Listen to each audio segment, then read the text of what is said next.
Hi, നമസ്കാരം കൂട്ടുകാരെ.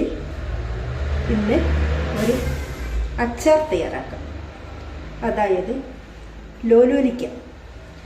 ചില നാട്ടിൽ ഇതിന് ലോലോലിക്ക എന്ന് പറയും, ചില നാട്ടിൽ ലൗലോലിക്ക എന്ന് പറയും, ചിലയിടത്ത് ക്ലോവിക്ക എന്ന് പറയും, ചിലയിടത്ത് റൂബിക്ക എന്ന് പറയും, ചിലയിടത്ത് ലൂബിക്ക എന്ന് പറയും. എന്തായാലും സംഗതി ഈ ഒരു ഫ്രൂട്ട്സാണ്. ഈ ഒരു ഫ്രൂട്ട്സ് കൊണ്ട് ഇന്ന് അച്ചാർ തയ്യാറാക്കാം. ഇത് അച്ചാർ തന്നെയല്ല തയ്യാറാക്കാവുന്നത്, ഇത് ചമ്മന്തിയും അരയ്ക്കാം ഇതും കൊണ്ട്. അപ്പോഴേ നമുക്ക് നല്ലൊരു അച്ചാർ ഇന്ന് തയ്യാറാക്കാം. അച്ചാർ തയ്യാറാക്കുന്നതിന് എങ്ങനെയാണ് തയ്യാറാക്കുന്നതെന്നും എന്തൊക്കെ ഇൻഗ്രീഡിയൻസ് ആണ് വേണ്ടതെന്നും നമുക്ക് ഈ വീഡിയോയിൽ കാണാം. അപ്പം വീഡിയോയിലേക്ക് പോകാം. ഏകദേശം അച്ചാർ തയ്യാറാക്കുന്നതിന് വേണ്ടി 1/2 കിലോ ലൂബിക്ക എടുത്തിട്ടുണ്ട്, അതായത് ലവലോലിക്ക എടുത്തിട്ടുണ്ട്. അപ്പോഴേ നമുക്ക് അച്ചാർ തയ്യാറാക്കാനായിട്ട് പോകാം. ആദ്യമായിട്ട് ഇത് കഴുകി ക്ലീനാക്കി ഞാൻ വെച്ചിരിക്കുന്നതാണ്. ഇത് കുറച്ച് വെള്ളത്തിൽ ഉപ്പുകല്ലും കൂടെ ഇട്ട് നമുക്കൊന്ന് തിളപ്പിച്ചെടുക്കാം. അതിനായിട്ട് പോകാം. ഞാൻ ഒരു പാത്രത്തിൽ ലൂബിക്കായിട്ട് പരക്ക വെള്ളം ഒഴിച്ച് വെച്ചിട്ടുണ്ട്. ഇതിലേക്ക് കുറച്ച് കല്ലുപ്പ് ഇട്ട് ഒന്ന് ഇളക്കി ഇനിയും തീ കത്തിച്ച് കൊടുക്കാം. ഇതിരുന്ന് ഒന്ന് തിളച്ച് കഴിയുമ്പോൾ നമുക്ക് വാങ്ങി വയ്ക്കാം. കടുകും ഉലുവയും കൂടി ഒന്ന് വറുത്തെടുക്കാം. ഇതിൻ്റെ പൊടി നമ്മുടെ അച്ചാറിൽ ചേർക്കേണ്ടതുണ്ട്. ഞാൻ വെളുത്തുള്ളി പൊളിച്ച് വെച്ചിട്ടുണ്ട്. ഇത് ചെറിയ വെളുത്തുള്ളി ആയതുകൊണ്ട് കീറിയിട്ടില്ല. അതുപോലെ കുറച്ച് ഇഞ്ചി അരിഞ്ഞ് വെച്ചിട്ടുണ്ട്. കറിവേപ്പില എടുത്തിട്ടുണ്ട്. ഇനിയും പച്ചമുളക് കീറി വേണേ എടുക്കാം. ഞാൻ പച്ചമുളകോ കാന്താരിയോ ഒന്നും വിടുന്നില്ല, മുളക് പൊടി മാത്രമേ ഉപയോഗിക്കുന്നുള്ളൂ. അപ്പോഴേ തയ്യാറാക്കാം. അച്ചാർ തയ്യാറാക്കുന്നതിന് വേണ്ടി ഞാൻ കുറച്ച് എണ്ണ ഒഴിച്ചിട്ടുണ്ട്. എണ്ണ നന്നായി ചൂടായിട്ടുണ്ട്. ചൂടായ എണ്ണയിലേക്ക് സ്വല്പം കടുക് ഇട്ട് കൊടുക്കാം. കുറച്ച് കടുക് വറുത്ത് വെച്ചിട്ടുണ്ടായിരുന്നു, കടുകും ഉലുവയും കൂടി അത് പൊടിച്ച് ചേർക്കാം. പൊട്ടിയ കടുകിലേക്ക് വെളുത്തുള്ളി,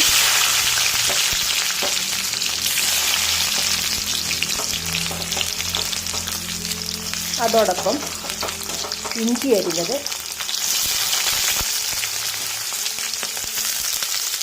ഇവ രണ്ടും കൂടെ വഴറ്റിയെടുക്കാം.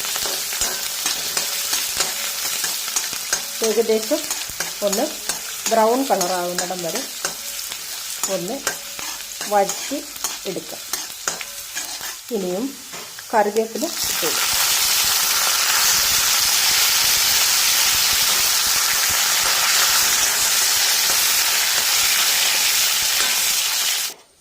ഈ എണ്ണയിലേക്ക് ഞാൻ 2 ടേബിൾ സ്പൂണ് മുളക് പൊടി, കാശ്മീരി ചില്ലി, സാധാരണ മുളക് പൊടി രണ്ടും കൂടെ മിക്സ് ചെയ്തതാണ്. അതുപോലെ മഞ്ഞൾപ്പൊടിയും ഉണ്ട്. ഇത് ഒന്ന് ഇളക്കി ഒന്ന് മൂപ്പിച്ചെടുക്കാം.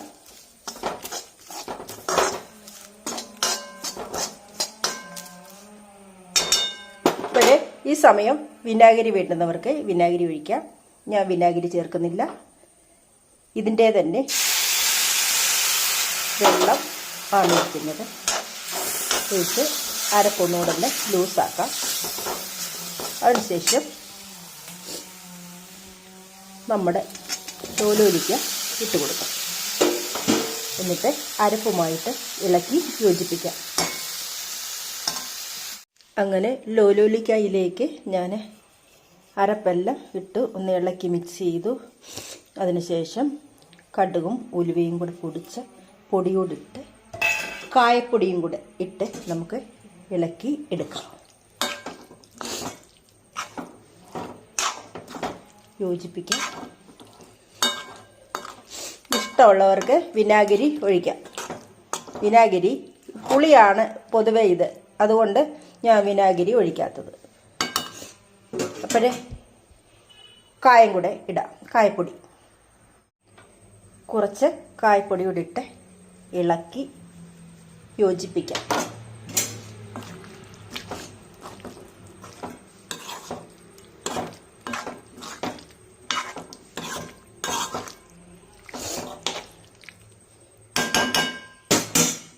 ഈ സമയം കുറച്ച് ഉപ്പ് പൊടി കൂടെ ഇടാവുന്നതാണ്. ഞാൻ നേരത്തെ ഉപ്പുകല്ലിട്ടായിരുന്നു ഇതൊന്ന് വേവിച്ചത്, അതുകൊണ്ട് ആണ് ഞാൻ ഉപ്പ് ചേർക്കാതിരുന്നത്. പിന്നെ ഉപ്പ് നോക്കിയിട്ട് അതിൻ്റെ അനുസരിച്ച് ചേർക്കാമല്ലോ എന്ന് വിചാരിച്ചു. ഇതിന് ആവശ്യത്തിന് ഉപ്പിട്ടിട്ടുണ്ട്. ഇനിയും ഒരു കാര്യം കൂടെ ഞാൻ ചെയ്യുന്നതായിരിക്കും. സ്വല്പം പഞ്ചസാര, ഏതച്ചാറിനും ഞാൻ പഞ്ചസാര ഇടുക പതിവുണ്ട്. ഇത്തിരി വേണ്ട, ഒരു തരി ബസ് മതി. ഇതിനിട്ട് ഒന്നുകൂടെ ഒന്ന് ഇളക്കി എല്ലായിടും യോജിപ്പിച്ചിട്ട് തണുക്കുമ്പോഴേ കുപ്പി കോരി ഫ്രിഡ്ജിൽ സൂക്ഷിക്കും. വെളിയിൽ വെച്ചിരുന്നാൽ പെട്ടെന്ന് ചീത്തയായി പോകും. അപ്പോഴേ ഈ അച്ചാറിൻ്റെ വീഡിയോ കണ്ടിഷ്ടപ്പെട്ടു എങ്കിൽ ഒന്ന് ലൈക്ക് ചെയ്തേക്കണേ. അതുപോലെ ഒന്ന് സബ്സ്ക്രൈബ് കൂടെ ചെയ്തേക്കുക. വീണ്ടും അടുത്തൊരു വീഡിയോയിൽ വീണ്ടും വരാം. ഇത് കൂട്ടി കഞ്ഞി കുടിക്കാൻ എന്ത് നല്ലതാണെന്നറിയാമോ?